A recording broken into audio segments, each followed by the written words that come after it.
allegiance to the flag of the United States of America and to the republic for which it stands, one nation, under God, indivisible, with liberty and justice for all. Thank you. Item number 1 on the agenda tonight is approval of minutes. Commissioners, we have one set of minutes from the January 5th, 2022 meeting. I see no changes. I don't either. I'll make a motion that we approve the minutes from the January 5th meeting. I second that. We have a motion and a second. All in favor? Aye. Aye. Motion passes. Item number 2 on the agenda is the Super Service Award. Tina Henrie.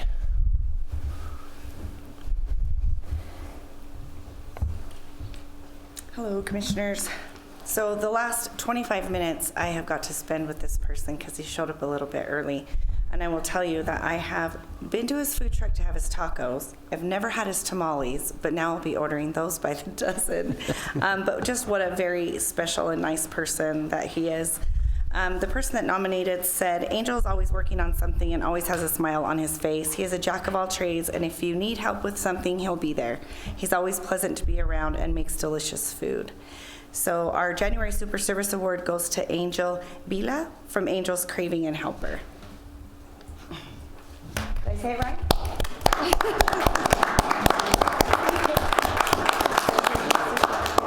And then we give you $50 in gift cards to use at eateries throughout. The guys. Yeah. All right, thanks. Yeah, so appreciate it. Oh, would you like to say anything? No, I just say thank you to everybody who came and enjoyed the food, and we try to do the best we can. Well, thank you. Thank Do you. want to take your picture? Oh.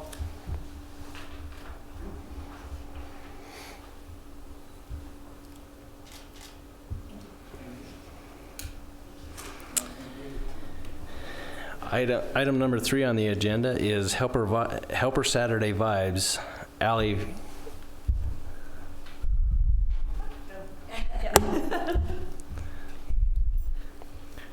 Go ahead. Hi, I'm Kimberly Kuhn with Helper Saturday Vibes. I was here a couple, months ago with the Service Award, proudly presented to me. I just wanted to touch base and let you guys know what happened last year with Helper Saturday Vibes and give you some stats and overview. Actually, I'm going to hand it over to Allie, who's our full-time position person handling the account now. Allie? And this is a we thing, not an I thing. Hi, I'm Allie. I am the market manager for Helper Saturday Vibes this year, and so this is a presentation that we had put together, which is essentially our end of season report. So just wanting to share with the commissioners our successes from last year and also the economic development we're bringing to Helper. So just as an overview, if you weren't able to attend the event, we are on Main Street. We close down Main Street and bring in vendors, food trucks, artists. We put 2 bands on the stage. We also have a full bar. We host nonprofits as well, and just bring a whole lot of fun to Main Street.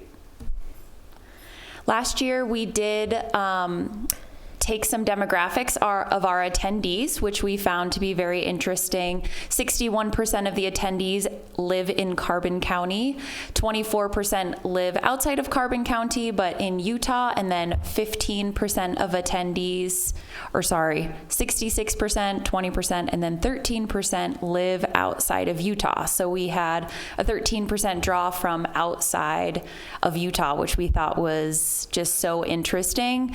I think Helper is very uniquely situated on the Highway 6 corridor, so we got a lot of people coming off on their way to either Moab or Salt Lake and stopping in, and we had really people from all over the world. I remember meeting some people from Sweden, which I was like, what are you doing here? So that was pretty cool.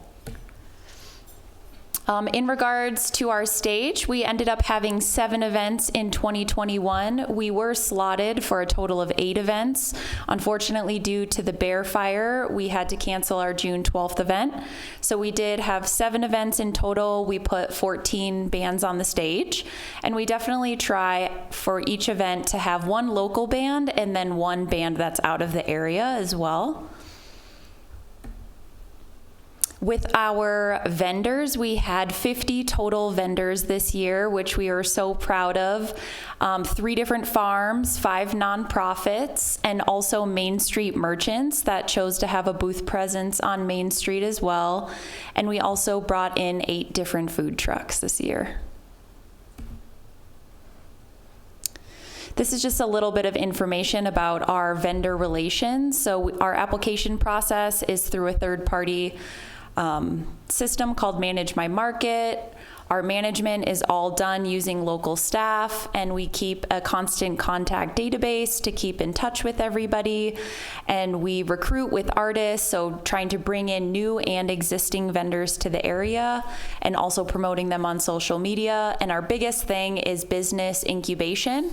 So we really want to provide a forum for new and small businesses to grow and develop. So by bringing people into the area as a vendor and showing them the support through the patronage by attendees, that helps incubate the businesses and hopefully transition them into brick and mortars. So our Zero Waste Initiative, this is something we're so proud of and really excited about. We had 6 zero waste stations at our event. So what a zero waste station is it's a setup that has composting, which was provided locally by Helper Homegrown. So we collected 70 gallons or 280 pounds of compost, which was all processed locally in Helper by their chickens. So we're building soil. We partnered with Recyclops to start to educate the community and collect recycling at the event. So it's an estimated 1,220 pounds of recycling that we collected. And then everything else, we use city waste management. But we're really striving to be a zero waste event. And as a part of that, with our bar program, we have reusable stainless steel cups as well as reusable plastic cups. And we don't use any straws, so just trying to reduce the amount of waste that is produced from our event. Just going off of that, with our Recyclops partnership, as I said, 1,220 pounds of recycling was diverted from the waste stream, and we had 20 plus new member signups. So Recyclops is a company based out of Salt Lake, and all of their recycling is actually 100% processed in the state of Utah. There's nothing that is being shipped overseas. The sorting is in Heber City, and then it's processed in Salt Lake. So we're really proud to partner with Recyclops. And also education. We want to help bring recycling to Carbon County and to Helper residents. And so we trained all of our staff and had them stationed at the highest traffic zero waste stations to provide education to the community in regards to what can be recycled, what can be composted, and what can't. And just as a note, the difference from our first event to our last event was so drastic. The community was so excited to engage with these zero waste stations, and the amount of contamination or things that were being placed incorrectly at the first event, was a little high because we're teaching people what can be recycled and what can be composted. But by the end of the event, we almost had 0 contamination. So I think it just demonstrates that people are really willing to learn and make some positive changes with their recycling and composting. I just have one note. I talked to them yesterday, and they have now 53 new members. In Carbon County? In Carbon County. So now it's not 20, but it's 53. I just had to get up and tell you that. Carbon County is beginning to recycle, so we're really happy to help provide education and a means for that to happen. With all of our swag and promotional materials, we worked with a local artist, Oren Stainbrook, who's in Kenilworth. So he designed all of our merchandise. We did all of our printing locally with Jana over at Carbon Print and Design. And then Kathleen Royster, who's also in Helper, did all of our banners, A-frames, and posters. And not mentioned here, but we worked with Sign Edge in Price, who also printed all of the signage. So we really pride ourselves in trying to keep things as local as possible.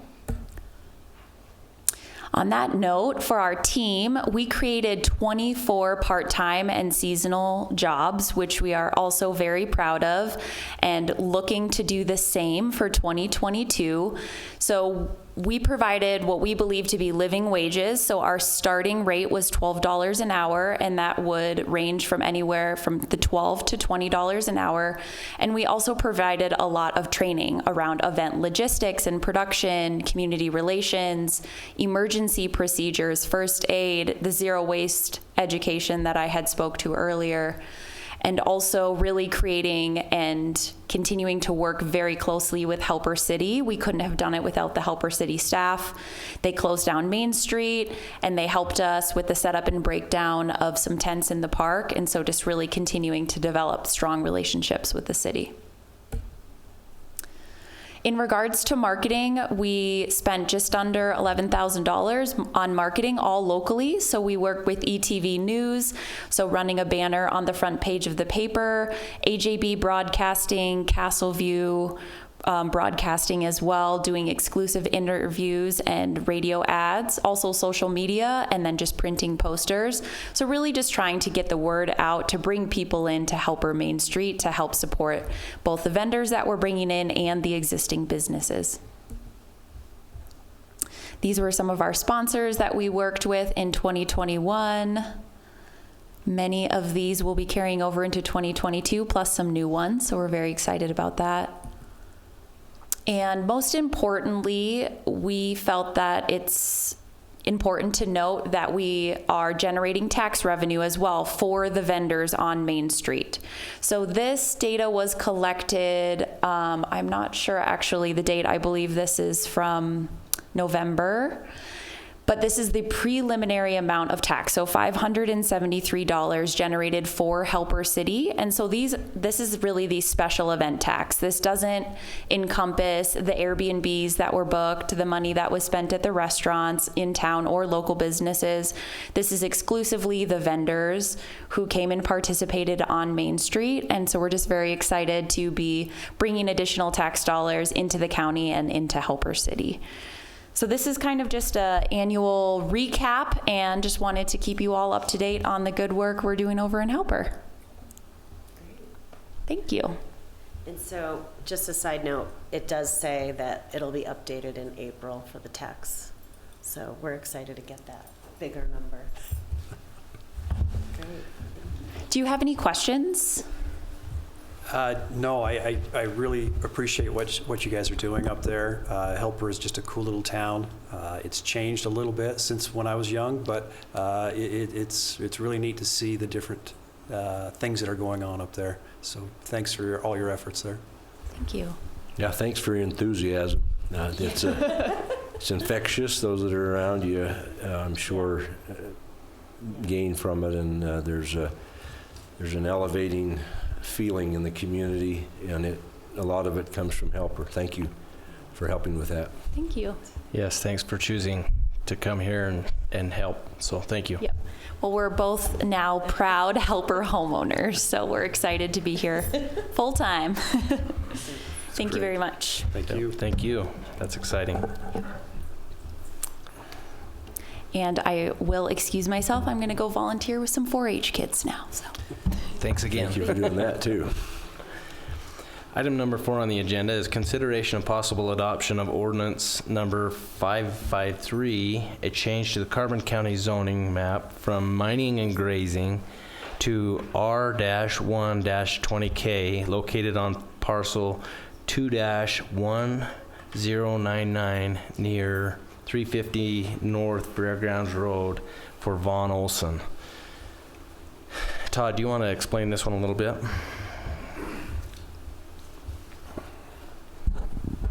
So Vaughn has purchased a piece of property there on Fairgrounds Road.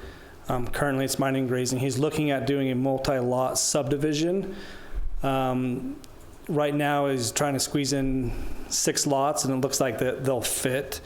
So he's doing some preliminary work for that. So he needs a zone change from mining and grazing to the R1 20,000 square foot zone for those lots.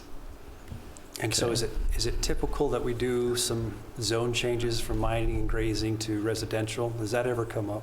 Yes. So this is one example of that happening. So do you see any issues with this? I know the location, it's overlooking Price City. The view would be awesome. Any concerns with this zone change? No concerns. So once he continues to work with his engineer on a concept plan, it'll come for concept subdivision approval, but they'll have to follow all the regulations on zone widths, access, water, power, all those things that they'll have to come through. So there's going to be a lot more steps moving forward, but this just allows them to have the zone change to move forward on that concept.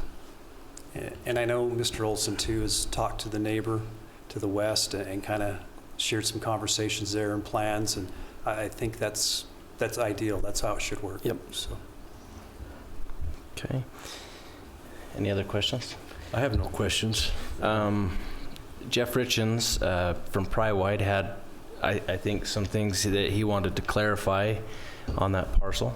Yeah, just we are in full support of the zone change and the subdivision that's going to go in there. We will be working with the engineers for Mr. Olsen to make sure that the pressures are understood on the water system. They're right in front of that property, I should say to the south side of that property. One quick note on your agenda, and I did try to call you the secretary. It's 350 south, not north, Fairgrounds Road. That's a minor point because it's a tax ID number, nevertheless. But I also wanted to make sure that, I guess on the public record, that Price River Water, we are developing our property as well, and so we will be putting a 6-foot fence up, but we will have yard lights for security, and we will have a couple of buildings eventually there. So we just wanted to make sure that that's all disclosed up front as to what our plans are, so that there's no surprises. So. Okay. But again, we fully support this development. Would love to have it there. Do all we can to assist. Okay. Thank you. Any other questions or? I have no questions. I'd make the motion that we approve the zoning change. Approve the ordinance of, number 553 to change Carbon County zoning map from MG mining and grazing to R-1-20,000, located at 350 South Fairgrounds Road for Vaughn Olsen. I'll second that motion. We have a motion and a second. Any further discussion? All in favor? Aye. Aye. Motion is approved. Item number 5 on the agenda is consideration of possible adoption of ordinance number 552, a change to the Carbon County zoning map from R-1-20K to C-1 or commercial -1, located on a portion of parcel 2-1072-1 near Fairgrounds Road and Westwood Boulevard for Lance Ballard and Russell Beecher. Todd, will you explain this one as well? So this one is for a new clinic for Dr. Beecher, which will be adjacent to where Dr. Gagan's clinic will be. So currently it's a residential zone.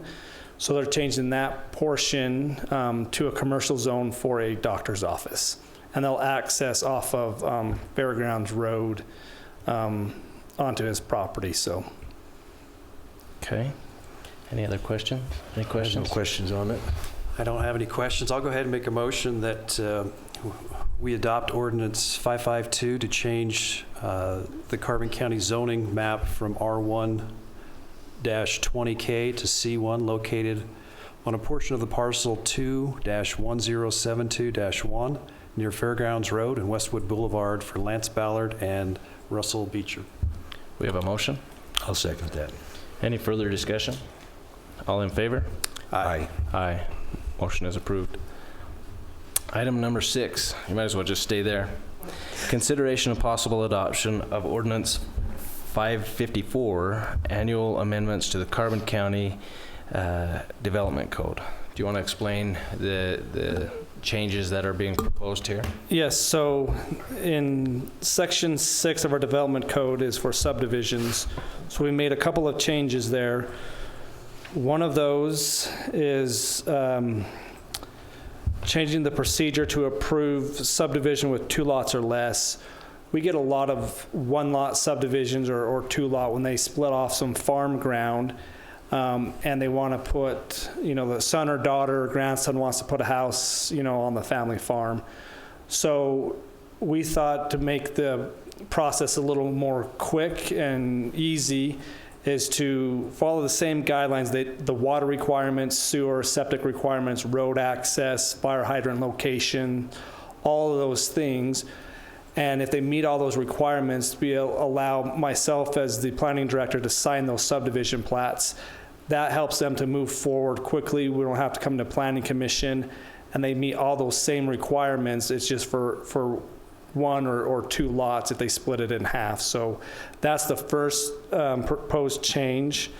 The second one is similar to that. We have a lot of homes that are tied to farm property, and we've been seeing some of the older people who have had the farms for a number of years. They want to give the farm to a son or daughter, but they want to keep the home and keep it separate from the farm. And it's an existing house that already has all the utility connections. It's just a house tied to 10 acres or 20 acres or more. So same process, just subdivide the home off that meets the zone requirement. So if it's a 1-acre zone, they'd have to have 1 acre of property, and then that way they can separate the farm and just keep the house on its own parcel. And if they meet those requirements, I, as the planning director, would be able to sign those off just to get those through so they don't have to wait a month or more to get all the paperwork and the approval from planning commission. The other couple of changes have to do with some minor tweaks within our zoning regulations. One of those is just a clarification in our, what's called our rural agricultural 20-acre zone. We had listed as not permitted 1-family dwelling, and later on we had a single-family dwelling as approved. So just clarifying that is it's 2-family dwellings or 2, 3, or 4-family dwellings that's not approved. A single-family home is allowed, but multi-family housing is not allowed in our 20-acre zone. So just clarifying the verbiage there. And then in the mountain range zone, we had an error where residential accessory structures for some reason were listed as not permitted. I think that was a clerical error on my part, but residential accessory structures are permitted everywhere in the county, so we just want to fix that so that it is allowed and not a not permitted use. And the final thing is some of our setback requirements for accessory buildings, making them consistent for their setbacks. So some of the zones side setbacks are 10 feet, some of them are 8 feet, some of them are 4 feet. So the side setbacks, we want to be consistent throughout all the zones to where they're 4 feet to make them consistent. Same with the rear setbacks, they could all match 4 feet as all zones. And the side, if it's a corner lot, they can match the setback of the house. So the house has to be set back 30 feet. Then the accessory building could be set back the same. It doesn't infringe on the site triangle when you come on a corner.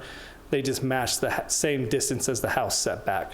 So those are the proposed changes within our development code, and hopefully to streamline some of our subdivision processes and also our setback requirements. These accessory buildings you're talking about are more like a garage? Garage, sheds, things like that. Not the actual house. Yep, not the actual house. They're a detached structure that someone is building a woodworking shop in their backyard, and they can put it within 4 feet of the property line in all zones. Right now, all but like 4 zones allow you to do 4 feet. We'll just make it consistent throughout. And then the other question I have too is just as far as these lots that people are trying to develop, it's usually just for one development. It's not multiple, It's not a subdivision. We're not trying to fast track any subdivisions. It's just allowing folks that have property to build on that property, whether it's selling it to a family member, whichever the case has been. Correct. We've, when it's just one lot, that's what we want to help them to move forward. We've had occasion where they come in for one lot, and they come in for a second, and they come in a third. We then require them to go to planning commission. We require them to meet all the hydrology studies. We require them to meet all the watershed requirements. So if they come back in off the same parcel, it's okay. This is no longer a one-lot subdivision, but we'll allow them to have one lot going through this proposed process. But once they come back for a second, it's got to go to planning commission. They got to meet those other requirements. Thank you. I don't have any questions, but I see the value of this. I know I've watched for 3 years as these folks come in and they have these issues, and it takes them a couple of months to get through all of the paperwork and getting on the agenda for planning commission, and the planning commission feels like it's probably not necessary for them to see any of them because the approvals are, it takes 2-3 minutes to handle that agenda item, and it's been recommended by them that we allow Todd to take care of it. So I feel good about it. Okay. Any other questions or comments? I'll make a motion that we approve, or adopt, I guess, adopt Ordinance 554, which will do some amendments to the Carbon County Development Code. And I'll second. We have a motion and a second. Any further discussion? All in favor? Aye. Thank you. Motion passes. Thanks, Thank you. Todd. We are at the end of our agenda. I'll make a motion, we adjourn. We are adjourned.